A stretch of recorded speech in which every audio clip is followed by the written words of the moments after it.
Everyone, আসসালামু আলাইকুম। আজকে সকাল সকাল বের হয়ে যাচ্ছি। আর সকাল সকাল বের হওয়ার একটা রিজন আছে। সবকিছু আজকে আপনাদের সাথে শেয়ার করব। তো চলেন, আজকে সকাল সকাল আমি আর তানহা বের হয়ে যাচ্ছি। আর এই যে আজকে ব্যাগটেক নিয়ে বই টই নিয়ে চলে যাচ্ছি ক্লাস করতে, ভাষা শিখতে। আর যেখানে আজকের আবহাওয়াটা খুবই সুন্দর, মিষ্টি একটা আবহাওয়া।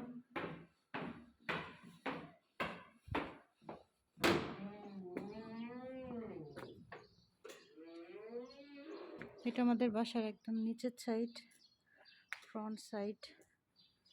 আমার হাজব্যান্ডের সামনেই আছে, বলছে বের হওয়ার আগে একটা ফোন দিও, বাট সে কোথায় জানি না।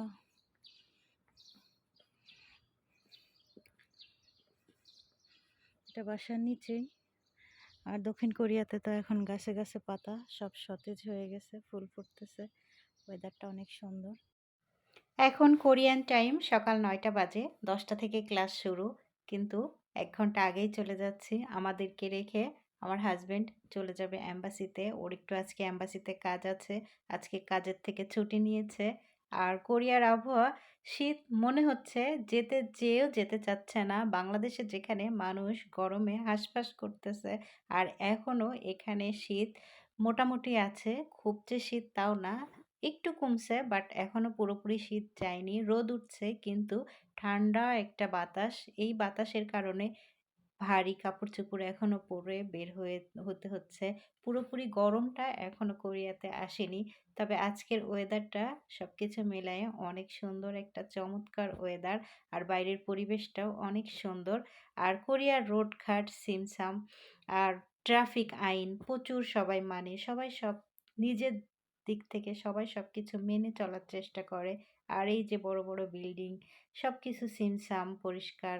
কোনো জায়গায় কোনো ব্যানার পোস্টার আপনি যদি এখানে লাগান, কিছুক্ষণের মধ্যে সিটি কর্পোরেশনের লোকজন এসে ওটা খুলে নিয়ে যাবে। এই জন্য রোডঘাট রাস্তা টাস্তা এত সিমসাম। কোনো রাজনৈতিক পোস্টার হোক, কোনো কিছুর পোস্টার হোক, কোনো যাই হোক না কেন, এটা কিছুক্ষণ পরেই এটা আপনার সিটি কর্পোরেশনের লোক এসে খুলে নিয়ে যাবে। আর এই যে আমরা যাচ্ছি ফারান বাজারে, ওখানে একটা ভাষা শিক্ষা সেন্টার আছে, ওখানে আমাদের আজকে প্রথম ক্লাস। এটা প্রতি শুক্রবারে হয় ক্লাস, সকাল 10টা থেকে 12টা 10 পর্যন্ত। আজকে ফার্স্ট ক্লাস, জানি না কেমন কি হবে, সব কিছু আপনাদের সাথে শেয়ার করব। মানুষের জীবনের শিক্ষার শেষ আছে? আমার তো মনে হয় না যে মানুষের লাইফে শিক্ষার শেষ আছে। আর নতুন নতুন কিছু শিখতে আমার ভীষণ পছন্দ। জীবনে যে কত কিছু শিখলাম, আর সবচেয়ে বড় কথা এই শিখাটা কাজে লাগানোটাই হচ্ছে বড়, শুধু শিখলেই হয় না। কিন্তু আমার ক্ষেত্রে কাজে জানি না কতটুকু কি লাগাইতে পারছি, বাট শিক্ষার শেষ নেই। নতুন নতুন শিক্ষা নিতে অনেক ভালো লাগে। রোদে বসে আছি, একটু রোদ পোহাচ্ছি, আর রোদটা পোহাতে অনেক ভালো লাগছে, একদম লোকজন অনেক কম, সিমসাম। আর এমনিতে এখন কাজের টাইম, কোরিয়াতে যেদিন কাজের টাইম থাকবে সেদিন আপনি রাস্তাঘাটে লোকজন একদমই দেখতে পারবেন না। এরা কাজ পাগল একটা জাতি, এরা কাজ ছাড়া দুনিয়াতে কিছুই বোঝে না। যা মনে হয়েছে রোড ঘাট সব কিছু ফাঁকা, যার যার কাজের গন্তব্যে সবাই শুধু দৌড়াচ্ছে আর দৌড়াচ্ছে, আর কোনো দিশা নাই। যেদিন ছুটির দিন থাকে সেদিন রোডঘাটে একটু লোকজন দেখা যায়, বাজার ঘাট যত কিছু আছে সব কিছু ওরা ছুটির দিনে কমপ্লিট করে ফেলে। দেখেন এত বড় একটা বাজারে একদমই লোক নাই, প্রয়োজন ছাড়া কেউ বের হবে না। আর সবাই সকালে অলরেডি 8টার মধ্যে কাজে চলে গেছে। এই তো অবস্থা। এইটা আমাদের ক্লাসরুম, 2 নাম্বার রুম, ক্লাসরুম। এখন শুধু তানহা এসে বসে ক্লাস করতেছে, একদম ফাঁকা পুরো। ওই সাইডে কি ওয়াশরুম এটা? আর এই যে এখানে এখানে আমাদের ম্যাডাম পড়াবে। খুবই সুন্দর একটা পরিবেশ, নিরিবিলি।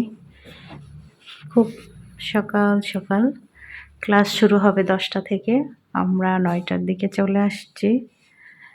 আর আজকে আমাদের প্রথম ক্লাস, আমাদের বই আছে, বইটই নিয়ে আমরা এখন পড়ালেখা শুরু করছি।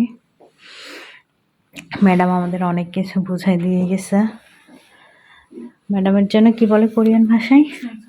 সাংসামনিং।